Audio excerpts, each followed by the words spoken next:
Hello students, कल आपने हजारी प्रसाद जी की द्विवेदी की जीवनी पढ़ी थी बेटा, और अशोक का फूल चैप्टर भी आपने पढ़ा। आज अशोक के फूल के 2 पैराग्राफ में आपको समझाऊंगी, उसके क्वेश्चन आंसर भी आप अच्छे से देखिएगा बच्चों।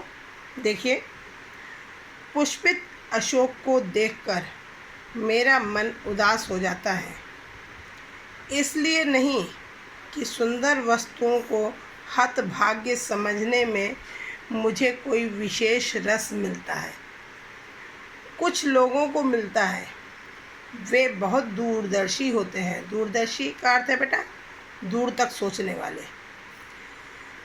जो भी सामने पड़ गया उसके जीवन के अंतिम मुहूर्त तक का हिसाब वे लगा लेते हैं।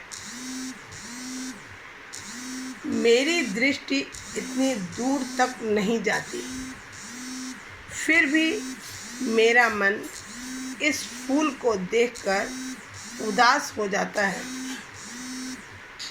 असली कारण तो मेरे अंतर्यामी ही जानते होंगे, कुछ थोड़ा सा मैं भी अनुमान कर सकता हूँ। फर्स्ट क्वेश्चन बच्चों, गद्यांश के पाठ और लेखक का नाम लिखिए, जैसा कि आप पहले भी करते आए हैं। गद्यांश के पाठ का नाम बच्चों अशोक का फूल, और लेखक का नाम आचार्य हजारी प्रसाद द्विवेदी जी। ये क्वेश्चन आपका इस तरह से भी पूछा जाता है कई बार कि उपर्युक्त गद्यांश का संदर्भ लिखिए। तो आप कैसे लिखेंगे आपको मालूम है। प्रस्तुत गद्यांश हिंदी साहित्य के सुप्रसिद्ध निबंधकार आचार्य हजारी प्रसाद द्विवेदी जी द्वारा लिखित अशोक के फूल नामक निबंध से उद्धृत है। यह निबंध हमारी हिंदी की पाठ्य पुस्तक के गद्य भाग में संकलित है। दूसरा क्वेश्चन है, रेखांकित अंश की व्याख्या कीजिए। रेखांकित अंश आपका वे बहुत दूरदर्शी होते हैं से देखकर उदास हो जाता है। अब इसकी व्याख्या आप देखेंगे।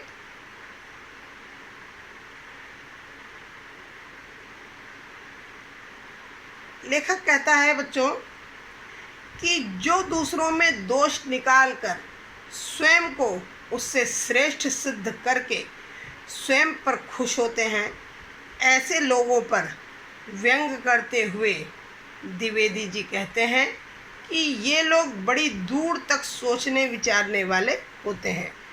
यानी वे बहुत दूरदर्शी होते हैं, दूर तक सोचने विचारने वाले होते हैं। ये किसी व्यक्ति के अतीत की तो एक एक परत को उधेड़ते हैं, उनके भविष्य की मृत्यु पर्यंत तक की संभावनाओं और दुर्भावनाओं का विवेचन लोगों के सम्मुख प्रस्तुत कर उन्हें सब प्रकार से दीनहीन प्रमाणित करने का प्रयत्न भी करते हैं। लेकिन मैं इतनी दूर तक की नहीं सोचता हूँ, मेरी दृष्टि इतनी दूर तक नहीं जाती है। कौन कह रहा है? लेखक। कि मैं इतनी दूर तक की नहीं सोचता हूँ क्योंकि मुझे भविष्य में देखने का अवकाश ही नहीं मिलता, अथवा मैं लोगों के भविष्य में झांकने में स्वयं को असमर्थ पाता हूँ।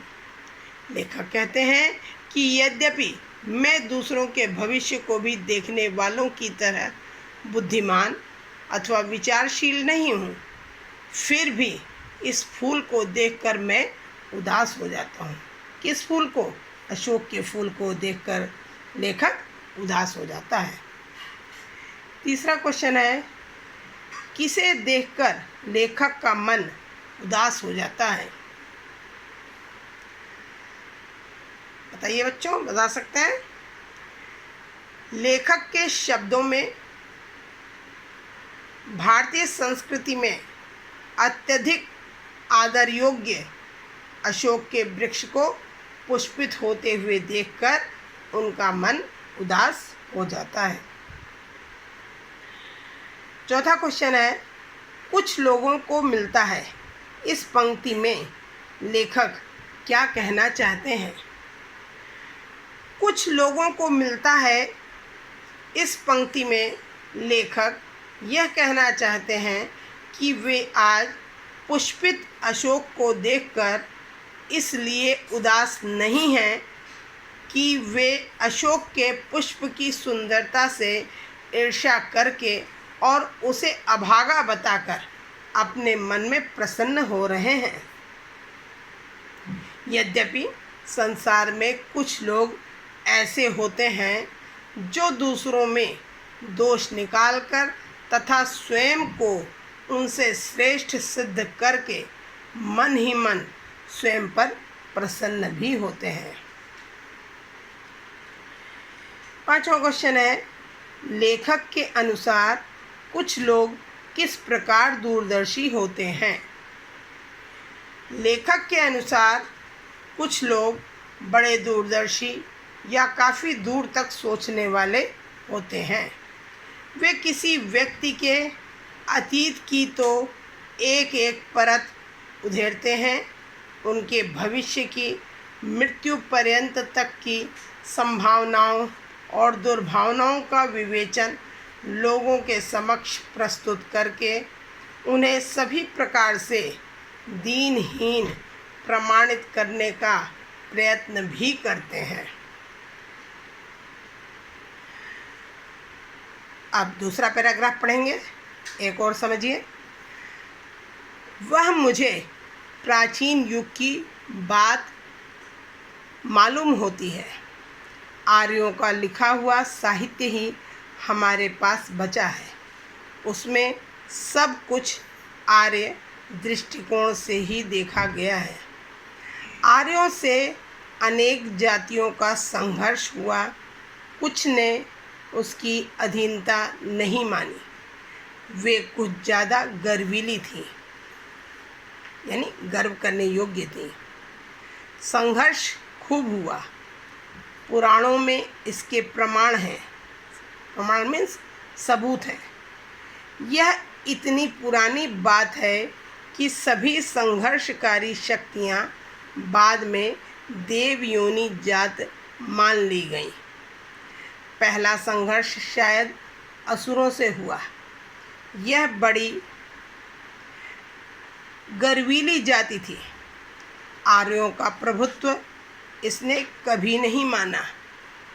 फिर दानवों, दैत्यों और राक्षसों से संघर्ष हुआ।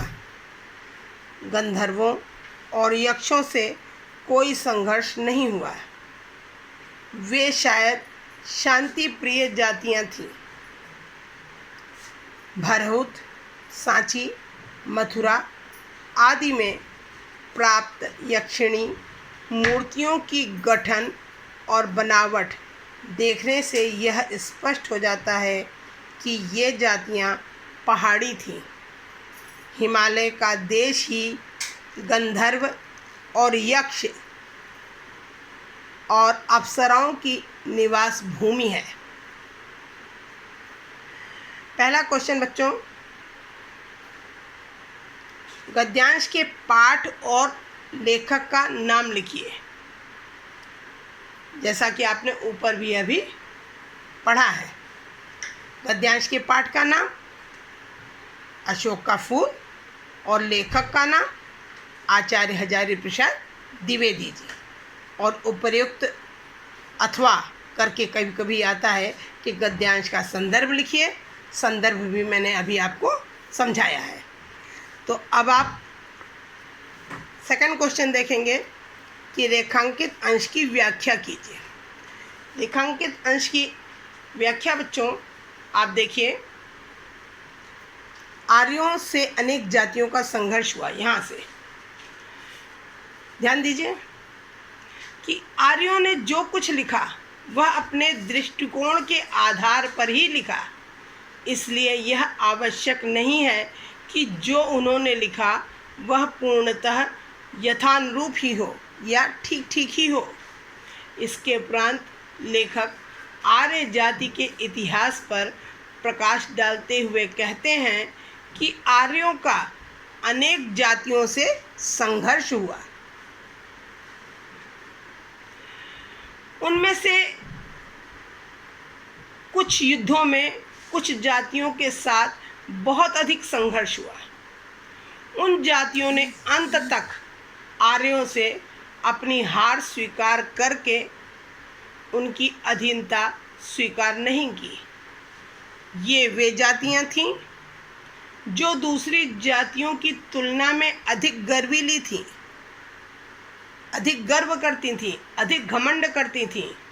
उन्हें अपने अस्तित्व, अपने कार्यों और अपनी संस्कृति पर विशेष गर्व था।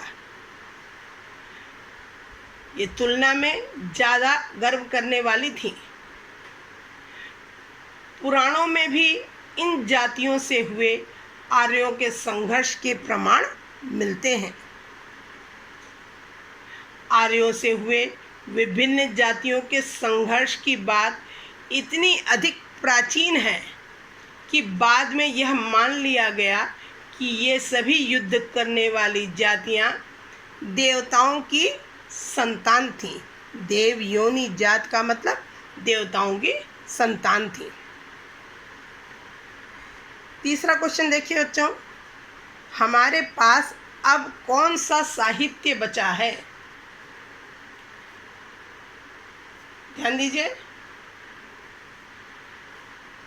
प्राचीन युग के इतिहास की जानकारी प्राप्त करने की दृष्टि से हमारे पास अब आर्यों का लिखा हुआ साहित्य ही बचा है। चौथा है, पुराणों में किसके प्रमाण हैं? पुराणों में उन जातियों के प्रमाण हैं जिनका आर्यों के साथ युद्ध हुआ और जो बहुत गर्वीली जातियां थीं। और पांचवा क्वेश्चन है बच्चों, हिमालय का देश किसकी निवास भूमि है? भरहुत, सांची, मथुरा आदि से जो मूर्तियां प्राप्त हुई हैं उनके प्रमाण स्वरूप यह ज्ञात होता है कि गंधर्व और यक्ष जातियां पहाड़ी थी और हिमालय का देश गंधर्व, यक्ष और अप्सराओं की निवास भूमि भी है। आपको ये दोनों पैराग्राफ और क्वेश्चन आंसर अच्छी तरह समझ में आ गए होंगे बच्चों। और अगर समझ में ना आया हो तो आप कल क्लास में मुझसे पूछ लीजिए।